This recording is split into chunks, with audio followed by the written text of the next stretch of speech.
अस्सलाम वालेकुम to the second session on the MCQ. इस सेशन में हम रूल्स स्टार्ट करेंगे, लेकिन इससे पहले कि हम इसकी रूल्स डिस्कस करें, एक एमसीक्यू इफेक्टिव एमसीक्यू बनाने की हम थोड़ा सा प्रीवियस सेशन को एक रिकैप उस पर करेंगे कि हमने क्या क्या डिस्कस किया था previous session.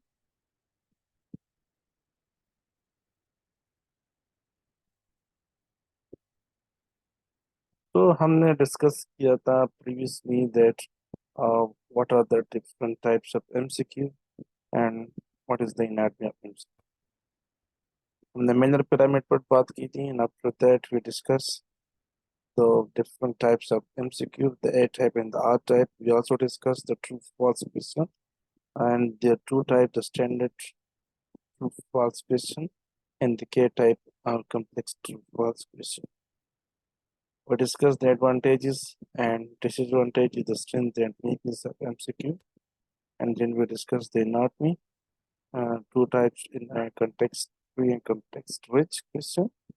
Then two types, subtype of the context with the text alone and illustrated text, both context free and context rich question.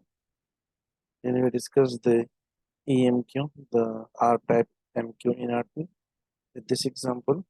And now we will discuss the rules for used for the construction of an effective MC. तो सबसे पहला rule जो है that is known as cover the options rule.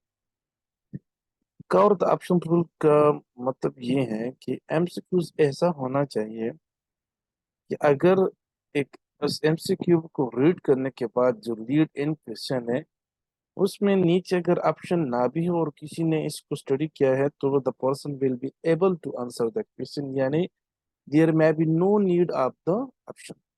यानी इतनी information होनी चाहिए in the context rich question कि जिसमें अगर ऑप्शन ना भी हो जो है उसको करेक्ट आंसर जो है वहां से जो है इसका आंसर उसको आता हो, तो इसको कहते हैं कवर्ड ऑप्शन रूल।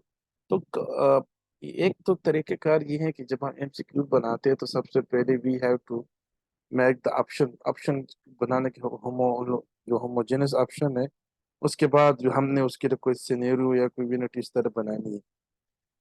लेकिन विनिटी भी हमारी इतनी डिटेल की होनी चाहिए कि उसमें से इतनी इंफॉर्मेशन हो कि the person should be able to answer the leading question that may be about the possible diagnosis, that may be about the most appropriate treatment option, that would be the most appropriate laboratory investigation. तो ये जो है इतनी जो है information उसमें आनी चाहिए, that is actually known as the cover the rule option. मिसाल के तौर पर इट इज एक सिनेरियो है, a 32-year-old man has a history of progressive weakness in his extremities. He has been healthy except for an upper respiratory tract infection. बाकी इसकी जो है ये वाइटल्स है, इसकी ये सारी इंफॉर्मेशन सेंसेशन इनटेक या मसल जो है अब डिस्टल मसल एक्सट्रीमिटीज जो है इसमें थोड़ी सी वीकनेस है, both side of the face उसकी वीकनेस है।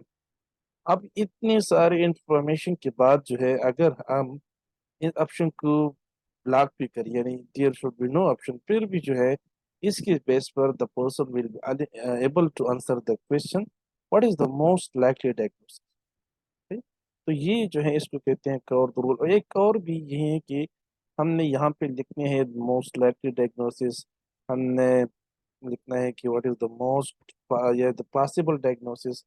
उसकी वजह ये है कि मेडिसिन में जो कहते हैं ना कि एब्सोल्यूट वर्ड है नहीं, yes this is the actually this is the diagnosis. इसलिए जो है मोस्ट लाइकली जो है हम डिस्कस करते हैं इसकी कि विच वन इज दैट।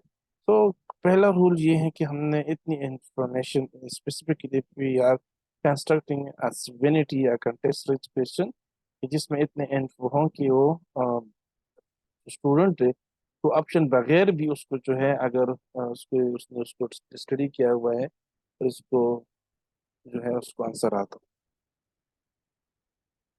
एक यहाँ पे एक और ऑप्शन रूल की एस्पेक्ट से देखा जाए तो this is a flat question. यहाँ पे जो है उसमें गलती क्या है, suppose which of the following is true about the student ground. अब अगर हम ऑप्शन को बंद कर दें, आप ऑप्शन है नहीं, तो कैसे वो कहेगा कि which of the following is true or which of the following is false. इस तरह के क्वेश्चन पे अवॉइड करना चाहिए कि all of the following true except regarding the ABC, which one is the most, which one is the true among the following statement? Yeah, which of the following is false? Identify the wrong one, identifying the odd one. इस तरह के MCQs जो हैं they should be avoided. ये जो है इससे जो असेसमेंट है वो थोड़ी सी बायस हो सकती है। Rule number 2, if you want your students to go beyond memorizing facts, your test must require more higher levels। और यही है कि अगर हम सिंपल इजी यानी सिंपल लेवल 1 पे जाए जहाँ पे सिर्फ नॉलेज, comprehension एंड एप्लीकेशन, तो देन ये जो है that will be not a proper and appropriate assessment of our student। If we want to properly assess our student, तो हमें उसकी हायर लेवल्स जो है इसको भी असेस करना चाहिए, जिससे उसकी जो प्रॉब्लम सॉल्विंग एबिलिटी है, उसकी जो क्लिनिकल डिसीजन मेकिंग है, उनकी जो क्लिनिकल रीजनिंग है, वो जो एडवांसमेंट इनकी क्लिनिकल डिसीजन, ये उससे बड़ी। तो इसलिए जब हम एमसीक्यूज बनाते हैं तो there should be easy question, there should be moderate, या we can say that less easy difficult question, and there should be difficult question।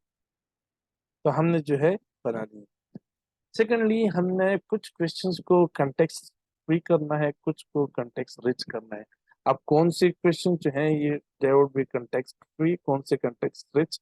Usually comprehension और नॉलेज की जो क्वेश्चन है इन इस लेवल के, as we are going to assess the cognitive domain, ये जो है these are the six subdomain, or we can say that these are the level of the cognitive domain of the Bloom taxonomy।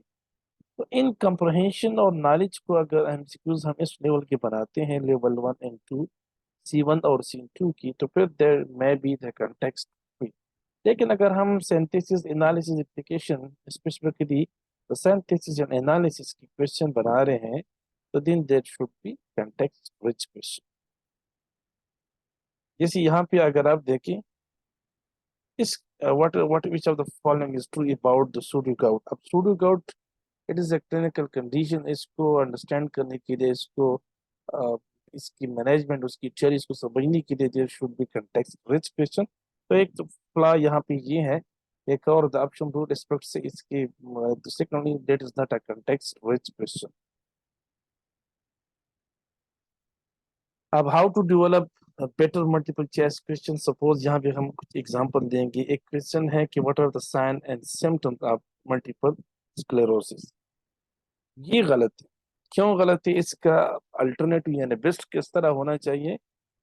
A 29-year-old woman has a one-day history of, and that description of presentation complaint, जो इसकी इस multiple sclerosis की जो sign and symptoms है, इसकी history है, इसकी physical examination है, ये सब वहां पे उस पर डाल दे और फिर एंड में लिखे कि what is the most likely diagnosis. अब अगर एक स्टूडेंट है, उसको पता है कि भाई व्हाट आर द इस तरह के पेशेंट आते हैं और उसमें ये साइन सिम्टम्स होंगे, तो डायग्नोसिस क्या हो सकती है। तो दोनों का एक ही मकसद है, लेकिन जो यहाँ पे है कि what are the sign and symptoms of multiple sclerosis, तो बहुत सारे आ सकते हैं। एक ऐसा हम नहीं कह सकते कि भाई this is not the sign and symptom. उसमें से कुछ इस तरह हो सकते हैं कि there may be, but that is not the proper way to assess, that is not the proper way to ask such question. if we want to assess the high level skills, if we want to assess the high level of the vocabulary domain, then there should be context rich question like this। इसी तरह एक और मिसाल के तौर पर question है what is the best drug to treat otitis media. अब ये जो है it is a very high level.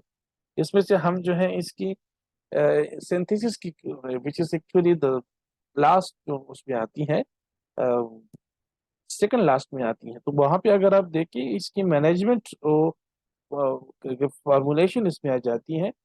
He will just formulate, तो formulate is basically that action work for that higher level. अब यहाँ पे जो है हम इस तरह की क्वेश्चन करें तो दैट विल बी रॉन्ग। ये नहीं हो, बल्कि the correct would be like a 6-year-old boy has a one day history। वही जो हमने कहा यहाँ पे अभी जो है उस ओटाइटिस मीडिया की सिम्टम्स डाल लें, उसकी फिर एग्जामिनेशन भी बता दें, फिर लेकिन what is the most appropriate therapy for this patient, what immunization should be given to adults. Instead of that, the multiple choice question should be developed like a 37-year-old man comes to the physician for a routine health maintenance visit. Insert relevant history physical exam here. Now, what immunization should be administered? अब यहाँ पे हमने ये same question यहाँ पर भी, लेकिन यहाँ पे हमने पूरा एक सिनेरियो इसका सिचुएशन बयान की है. So it is the proper way to ask the question to develop the MCQ and to construct the MCQ. अब हम एक अगर एक वैनिटी जो है उसको डेवलप कर रहे हैं तो उसके लिए हमें कौन कौन से डेटा की चाहिए. सो दिस एक्चुअली यहाँ पे एक एक फॉर्म भी होती है, एक जिसको हम प्रिपरेशन फॉर्म कहते हैं. जब हम यूनिटी बनाते हैं, एक क्वेश्चन बनाते हैं, कंटेक्स्ट रिच क्वेश्चन बनाते हैं, तो उसके लिए हमें किन किन मटेरियल, किन किन इंफॉर्मेशन की जरूरत है कि हम उसको लिखेंगे. तो सबसे पहले जो है कि we have to determine what is the age and gender of the patient. Then site of the care, ये कहाँ पर है, ये he is been dealing the patient, the doctor, the therapist dealing the patient in the clinic, in the private clinic, in the hospital, in the ward, कहाँ पे उसको कर रहा है. मिसाल के तौर पर he is a 45-year-old man who comes to the physical therapy department. Then presenting complaint because of headache, because of that, the main complaint उसका है वो लिखी, duration लिखी, patient history लिखी, and physical finding जो उसकी examination की है, और प्लस जो है result of diagnostic studies, initial treatment, subsequent finding. ये इसके बाद जो है हम इसकी क्वेश्चन करा सकते हैं कि हम अगर डायग्नोस्टिक स्टडीज के रिजल्ट्स बता देते हैं और फिर बता दें कि इसमें से उसकी क्या कंडीशन, इसकी डायग्नोसिस क्या है, या जो है हम इसकी डायग्नोसिस भी बता देते हैं, फिजिकल फाइंडिंग सब कुछ बता देते हैं, फिर हम जो है उसकी इनिशियल ट्रीटमेंट के बारे में क्वेश्चन कर सकते हैं. तो ये जो प्लस माइनस है कि हम इसको क्वेश्चन भी बना सकते हैं, उसको हम यहाँ पर एज ए इंफॉर्मेशन ऐड भी कर सकते हैं. तो ये जब हमारे बन जाती हैं तो इससे फिर हम आगे जाके जो है ये क्वेश्चन आसानी से बना सकेंगे. This is that unity worksheet, जिसमें से हम पेशेंट एज इन जनरल लिखेंगे, मेन कंप्लेन लिखेंगे, duration of symptom and the option set with answer indicated. अब यहाँ पे जो ऑप्शन हम लिखेंगे, ये ऑप्शन जो है ये 4 भी हो सकते हैं, 5 भी हो सकते हैं, लेकिन ये तमाम के तमाम जो है होमोजेनस होनी चाहिए. As we discussed previously that what we mean by the homogenous, it mean these all options should be the diagnosis, these all should be the option treatment option, और इनमें से फिर they are relevant to that area. मिसाल के तौर पर अगर हम इसमें से कुछ डायग्नोस ट्रीटमेंट दें और फिजिकल थेरेपी ट्रीटमेंट है और one is that pharmaceutical treatment, suppose उसमें से एक मेडिसिन, हम एक ड्रग का नाम लिख दें और ऊपर क्वेश्चन किया गया है कि what is the most appropriate drug therapy for this patient. So it's very obvious that students will just correct easily, uh, take the best option. So there should be homogeneity among the answers. और वहाँ पे फिर जो है हम जो है सही तरीके से स्टूडेंट्स की असेसमेंट कर सकेंगे. अब यहाँ पे अगर हम देखें, there are 2 types of MCQ. कुछ ऐसे होते हैं कि वो बेसिक साइंसेस के रिलेटेड में हम बना सकते हैं विनिटीज, और कुछ ऐसे होते हैं जो हम नेक्स्ट जो सपोज पैथोलॉजी है, मेडिसिन है, उस उसमें सर्जरी है, उसमें हम क्लिनिकल विनिटीज बनाते हैं, और जो बेसिक साइंसेज है वहाँ पे हम किस तरह बना लेते हैं. तो यहाँ पे जैसे देखें, at a banquets, the menu included fried chicken, home fried potatoes and all these option आ रहे हैं. फिर उसकी लीडिंग क्वेश्चन, और फिर देखिए कि यहाँ पे analysis of the contaminated food is most likely to yield large number of which of the following organism. अब ये जो इस तरह के क्वेश्चन जो हैं, अगर आप इधर देखिए तो फिर यहाँ पे एक पेशेंट की डिटेल हिस्ट्री जो है और उसकी फिजिकल एग्जामिनेशन के बारे में इन्फो होगा. तो these are how we can construct the context rich question in the basic sciences, and this is the example how we construct and develop MCQ in the clinical sciences. Now यहाँ पे एक question है कि 20-year-old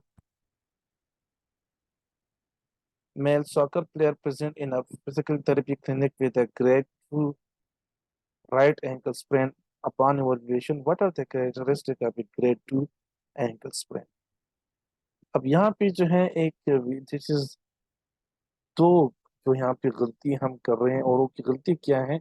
एक तो यहाँ पर हम डिस्कस करेंगे कि इस पूरी जो यहाँ पे है डिटेल में उसकी है नहीं, और सेकेंडली जो है यहाँ पे जो गलती है, ये ऑप्शन को दे कि दे आर टू लॉन्ग। तो आगे हम डिस्कस करेंगे कि हम जब ऑप्शन देंगे तो ऑप्शन भी जो है हमने ज्यादा लेंथी नहीं देने हैं, क्योंकि इसमें से इसको टाइम अगर आप देखें हर एक की सपोज दिया रहा है 2 मिनट, तो 2 मिनट तो इसकी रीडिंग में लगेंगे, फिर उसकी थिंकिंग कौन सा ऑप्शन इज करेक्ट, कौन सा ऑप्शन जो है वो गलत है, तो फिर इसमें जो सही गलत ऑप्शन में भी जो तो ये दूसरे एमसीक्यू का जो है भी टाइम लेने का, तो इसलिए हम जब एमसीक्यू डेवलप करते हैं तो इस बात का ख्याल रखना चाहिए कि हम विनिटी को भी जो डिटेल है ये भी ज्यादा डिटेल में ना हो, और हमारे ऑप्शन भी जो है ये ज्यादा लेंथी ना हो।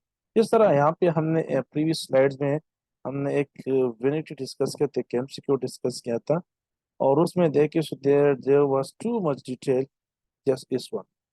अब इसको रीड करने में भी बहुत टाइम लगता है, तो then we don't give extra time for a single MCQ.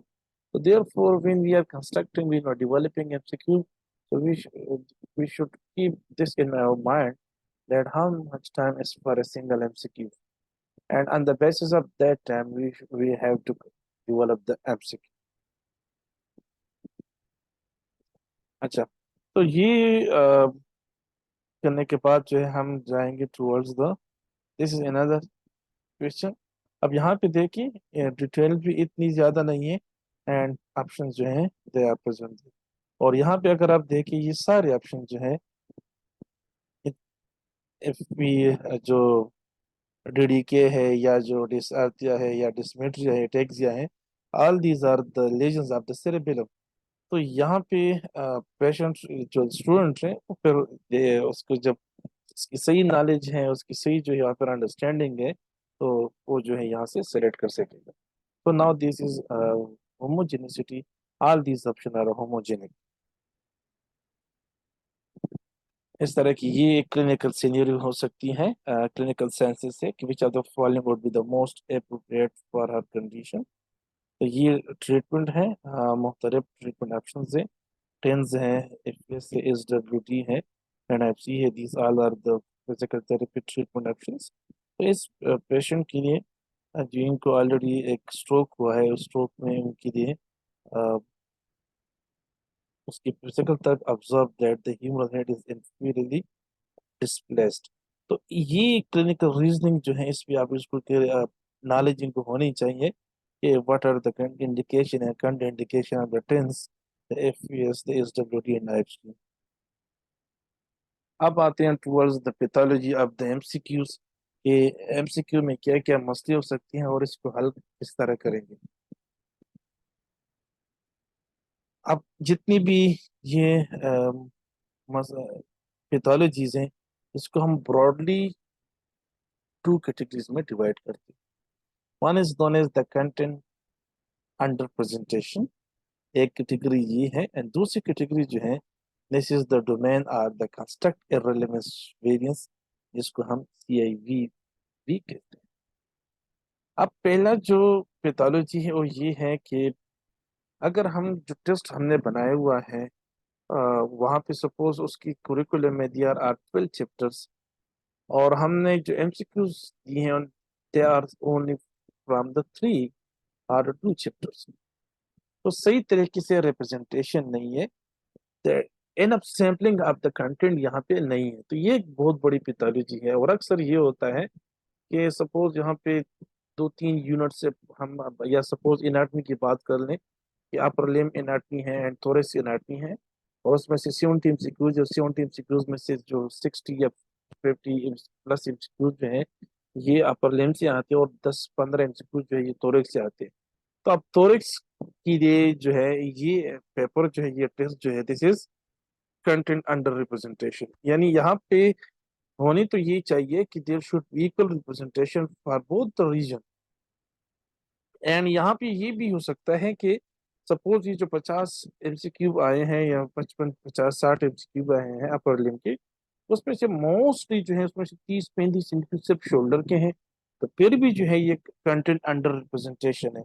इसको किस तरह हम हल करेंगे कि हर एक रीजन को, और हर एक रीजन के फिर जो सब रीजन है, यानी एक हमारे थीम होते हैं और एक हमारे सब थीम होते हैं। हमने तो पहले स्पेशलिटी जो है डिसाइड करनी है कि ये जो स्पेशलिटी है, सपोज एमएसके में फिर हमने टीम बनाना है, टीम में से फिर हमने सब टीम बनाना है, तो हर एक सब टीम का कुछ ना कुछ हिस्सा जो है इस टेस्ट में होना चाहिए। तो फिर ये किस तरह करेंगे, ये हम मैनेजमेंट में डिस्कस करेंगे। लेकिन एक पैथोलॉजी जो है वो ये है कि कंटेंट अंडर रिप्रेजेंटेशन समटाइम्स हो जाती है। ये अक्सर इस तरह होता है कि टीचर्स या हम जब we are also the teacher, जब हम एमसीक्यू स्टार्ट करते हैं तो शुरुआत करते हैं एक चैप्टर से एमसीक्यूज बनाते हैं, एक यूनिट से, एक लेक्चर से एमसीक्यूज बनाते हैं। अब जब हमारे सपोज 7 एमसीक्यूज या पेपर के लिए हम एमसीक्यूज कंप्लीट होते हैं, और अभी जो है हमने लिए हैं उनके साथ तकरीबन 16 लेक्चर, लेकिन जब हम we are in the 9th lecture तो हमारे 7 एमसीक्यूज कंप्लीट हो जाते हैं। बाकी 7 जो है लेक्चर्स रह जाते हैं, students have to study all of them.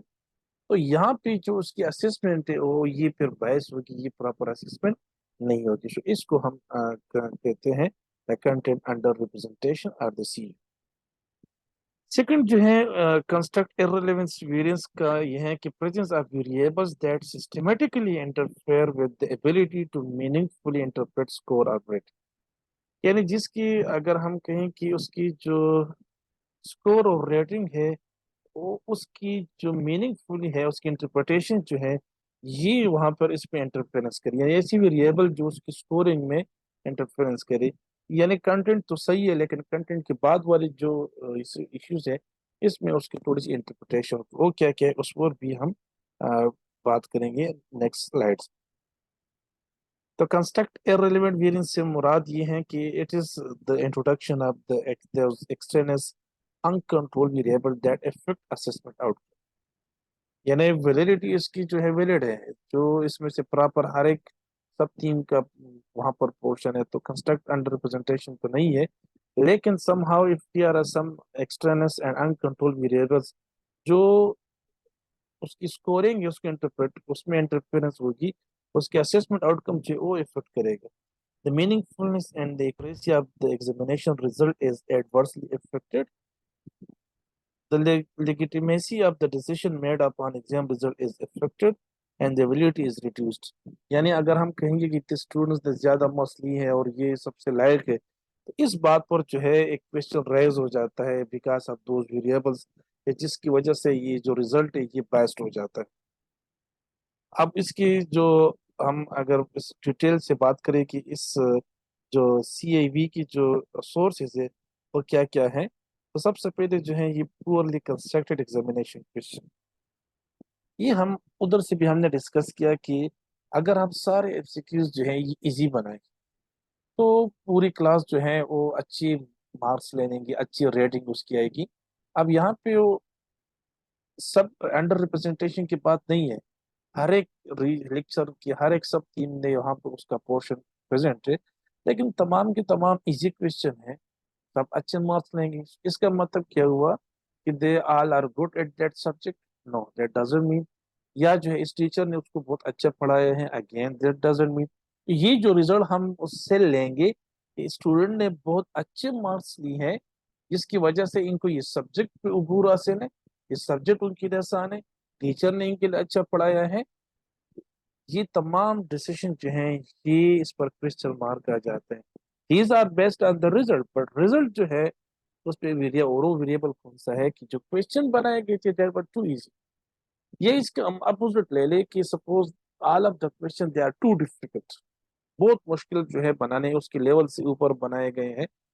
तो इससे क्या होगा कि भाई सारे स्टूडेंट्स जो है वो लायक नहीं है, नालायक है, या टीचर ने सही तरीके से इनको पढ़ाया नहीं है, या जो है ये सब्जेक्ट इट्स टू डिफिकल्ट।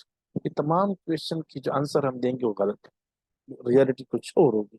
इसलिए ये जो हम जब क्वेश्चन बनाते हैं तो उसकी जो लेवल ऑफ डिफिकल्टी है उसमें जो है हमारे तीनों ग्रेड्स की डिफिकल्टी, यानी इजी भी हो, लेस डिफिकल्ट भी हो और वेरी डिफिकल्ट भी हो। सेकंड जो सोर्स है इसकी CIB की, this is the test wiseness. अब टेस्ट वाइजनेस से मुराद ये है कि जैसे एक स्टूडेंट है और यहाँ पे क्वेश्चन आ रहा है, विच of the following is the physical most appropriate physical therapy treatment. अब वहां पे उनकी कुछ ऑप्शन इस तरह आ रहे हैं, उनको पता चल जाता है कि these are not the physical therapy treatment option, इस ओनली वन इज द। अब उनको पता नहीं है कि ये है कि नहीं है इसका ट्रीटमेंट, लेकिन this is the only physical therapy treatment available in the option, तो डायरेक्ट इसको टिक करेगा। अब ये इसका मतलब क्या हुआ कि इस बंदे को इसकी ट्रीटमेंट का पता है? नो, बल्कि उसकी टेस्ट वाइजनेस, उसने वाइजनेस उसकी जो ट्रिक यहाँ पे किया है कि भाई this is the only option available in the physical therapy option, so that is. तो अगेन जो है टेस्ट वाइजनेस को एक पितारजी हो सकती है कि जिसमें से हम ऑप्शन बना लेते हैं, उसमें हेट्रोजेनेसिटी जब जितनी ज्यादा होगी उतनी ही जो है टेस्ट वाइजनेस के जरिए ये जो है रिजल्ट बायस आएंगे। तो इसके बहुत और सारे एग्जांपल्स हो सकते हैं जो आगे जाके हम फिर जब हम क्लास डिस्कस करेंगे कि हम जब MCQs बनाते हैं तो उसमें से हमसे अमूमन क्या क्या गलती होती हैं, तो ये भी जो है हम वहाँ पे डिस्कस करेंगे। तो टेस्ट वाइजनेस से मुराद ये है कि समटाइम्स स्टूडेंट्स को आंसर का नहीं पता, लेकिन just because of a trick, या जो है वहां पर आप देखिए कि एक one option is too lengthy and the other three options are short, तो उसको पता चल जाता है कि इस ऑप्शन में इतनी ज्यादा इनपुट उसने डाला हुआ है, that may be the correct option. Again this is the test wiseness. Guessing is another source which will lead toward the CIV। और गेसिंग से मुराद ये है कि तुक्का लगाना जो है। अब एक स्टूडेंट है, उसके जो है चलता है, उसका गेस बहुत अच्छी तरीके से चलता है और उसकी स्कोर 70 में से आ जाती है, सपोज 60 मार्क्स आ जाते हैं। अब 60 में से उसके तकरीबन 30-35 मार्क्स जो है उसके सिर्फ गेसिंग पर आ गए हैं। अब ये उस जो एवरेज या लायक स्टूडेंट के साथ जो है तो उसकी लिस्ट में आ गया है, हालांकि इस तरह है नहीं। तो दिस गेसिंग जो है हमने MCQs इस तरह बनाने हैं कि उसमें से अगर जितनी होमोजेनिसिटी हो, होमोजेनियस ऑप्शन हो, और जितनी वहां पर हमारी MCQs में जो है ये वैरायटी हो इसकी कि भाई and the aspects of that difficultiness, तो वहां पे ये गेसिंग जो है ये फिर थोड़ा सा उसके लिए मुश्किल हो जाता है। आइटम 22, उसकी जो पूरी क्वेश्चन एनाटॉमी जो हमने डिस्कस की थी प्रीवियसली, वहां पे जो है सपोज हम पूछना जा रहे हैं हायर लेवल का एमसीक्यूज हम पूछना जा रहे हैं और हमने उसमें कंटेक्स्ट फ्री एमसीक्यूज बनाया है, तो this is actually the item 22। जो अभी ये प्रीवियस हमने एग्जांपल डिस्कस की कि आप sign and symptom, what are the sign and symptom of the ABC condition, instead of that we have to make a unit, और फिर देखना हमने ये देखना है कि इधर इनको डायग्नोसिस का पता है कि नहीं on this clinical scenario. Indefensible passing score, अगर इस तरह जाता है कि सपोज 100 मार्क्स है किसी टेस्ट के और टीचर कहता है कि 90 would be the passing mark, अब ये इस तरह के 100 में से 90 मार्क्स पर पास होना, दैट इज तकरीबन उसमें से अगर हम कहें कि एटलीस्ट 100%, 100 में से 90% जो है ये पास नहीं होंगे। फिर अगर हम regardless of what was the passing score इसके पास फेल रेशियो की बात करें तो हम कहेंगे कि भाई इस सब्जेक्ट में 90% स्टूडेंट जो है ये फेल है, सपोज ये इस तरह की सिचुएशन है, और हम कहेंगे 10% पास है। इससे एक और इमेज जाएगा, हालांकि इमेज जो है ये सारी इसके पीछे रीजन क्या था कि उसने उसका जो लेवल अब जो कट वैल्यू था, कट ऑफ वैल्यू की जिसके ऊपर आगे पास होगी इससे पहले कम स्कोर जो है ये फेल कंसिडर होगा, तो दैट वाज इंडिफेंसिबल पासिंग स्कोर। इस तरह इसकी जो है वजह से भी जो है CIB जो है हो सकती है। एंड टेस्टिंग इरेगुलरिटीज, उसमें से चीटिंग आ सकती है, उसमें से जो है आप जो है ऑलरेडी आपकी ऑप्शन जो है इस तरह, सपोज एक टेस्ट है उसमें आपने ऑप्शन ऑलरेडी जो करेक्ट ऑप्शन है वो बोर्ड लिखा हुआ है, तो अब ये जो है एक चीटिंग में आ जाती है। या जो है इसमें से आप मार्किंग में उसके साथ चीटिंग कर लेते हैं, एज अ टीचर जो उसके साथ कुछ रेगुलरिटीज करते हो, यार ये तमाम जो है इसमें इरेगुलरिटी के जुमरे में आ जाते हैं। तो ये जो poorly constructed examination question है, टेस्ट वाइज है, गेसिंग है, आइटम वाइज है, एंड डिफरेंशियल पासिंग स्कोर है, एंड टेस्टिंग इरेगुलरिटीज है, तो ये तमाम के तमाम जो है they will lead towards the CIV। अब आते हैं towards the construct under representation, which mean that when the examination lack validity because the examination content is not reflection of the relevant knowledge। इसमें दो, या तो ये है कि जो पढ़ाया गया है उसकी क्वेश्चन नहीं है, बल्कि जो नहीं पढ़ाई उसकी क्वेश्चन है, या जो जितना पढ़ाया है उसमें से कुछ जो है इसके क्वेश्चन तो है, लेकिन बहुत सारे या कुछ लेक्चर ऐसे हैं जिनकी बिल्कुल एक क्वेश्चन भी नहीं है, तो it will be called as the construct under representation. Example of construct under representation जो है ये ट्रिवियल कंटेंट है, कि यहाँ पे जो है कुछ ऐसे क्वेश्चन ऐड की गई हैं जो that is too much of a single topic. तो एक टॉपिक पर और एक ही सब थीम पर जब ज्यादा एमसीक्यूज होंगे तो वहाँ पे कुछ ऐसे एमसीक्यूज भी होंगे जो नॉन इम्पोर्टेंट होंगे, तो इसलिए जो है जो ट्राइबल कंटेंट जो है ये भी जो है that will be the example of the that C. इस तरह रोड मेमोराइजेशन जो है वहाँ पे रोड जो इनकी रोटा लगा लेते हैं, इनकी जो जब इनको किसी पॉइंट को बार बार रिपीटिशन के साथ रिपीटली बार बार कहने से, बार बार रीड करने से उनको फिर याद हो जाते हैं रोटा लगाने से, तो इनसे भी हो जाता है। फिर examination item, if you have 12 chapters और आपने सिंपल 20 एमसीक्यूज, तो इट्स वेरी डिफिकल्ट कि हर एक एमसीक्यू से तरह आप उसको हर एक सब टीम पे जो है आप उसको पोर्शन दे। सो अगर इन few examination item जो है that may be this is also an example and will lead to the construct that construct under representation। इसके अलावा माल डिस्ट्रीब्यूशन ऑफ आइटम्स, ये जो अभी हम डिस्कस करेंगे कि सपोज ऑब्जेक्टिव के बेस पर यहाँ पे इतनी चैप्टर्स, इतने सब थीम्स हैं, और वहाँ पे हर एक एक को आपने 30 दिए हैं, दूसरे को 20 दिए हैं, और बाकी 20 जो आउट ऑफ 70 रहेगी उसमें तमाम सब टीम्स को अपने 20 दिए हैं। तो this is that maldistribution of the item and teaching to the test. ये समटाइम इस तरह होता है कि आप जो जो टेस्ट में जो एमसीक्यूज आप लेके आएंगी, यानी आपको पता है कि मैं ये एमसीक्यूज, आप उस पर ज्यादा फोकस करते हैं, उस उसको मतलब कि भाई that is very important for the examination point of view. एक अच्छी मतलब गलत बात नहीं है, बिल्कुल स्टूडेंट्स को आप कह सकते हैं कि ये एग्जामिनेशन पॉइंट ऑफ व्यू से इम्पोर्टेंट है, बट सम टाइम इस तरह होता है कि teachers they are going to have emphasis on those items only, on those concepts only, जिससे वो एमसीक्यूज लेके आएगा, तो बाकी जो जिससे वो एमसीक्यूज नहीं लेके आए, वो टीचिंग भी नहीं कर रहे उसकी, या उसकी कम उसकी तो तरफ तो जो दे रहा है, तो एज अ टीचर हम जो है ये गलती अपेयर कर रहे हैं। So this mistake, this is known as the teaching to the test, and that may lead towards the construct under representation। अब इस तरह की जो ये सारी गलतियां हमने पैथोलॉजीज हैं, ये पैथोलॉजीज है, ये सारी पैथोलॉजीज हैं, इस तरह ये भी जो है ये सारी पैथोलॉजीज हैं जो हमने अभी डिस्कस की हैं। इन तमाम पैथोलॉजी को हम किस तरह मैनेज करेंगे, तो इन सब का एक ही ऑप्शन है, दैट इज द ब्लूप्रिंट। अब ब्लू प्रिंट क्या चीज़ है, इसको हाँ इंशाल्लाह हम नेक्स्ट सेशन में डिस्कस करेंगे कि ब्लू प्रिंट क्या चीज़ है, कि जिसमें, और ये ब्लू प्रिंट जो है जितनी भी स्पेसिफिकली दिस CIV और ये CU जो है, दोनों में जो है बहुत सारी पैथोलॉजी जो है इससे कवर हो जाएंगे।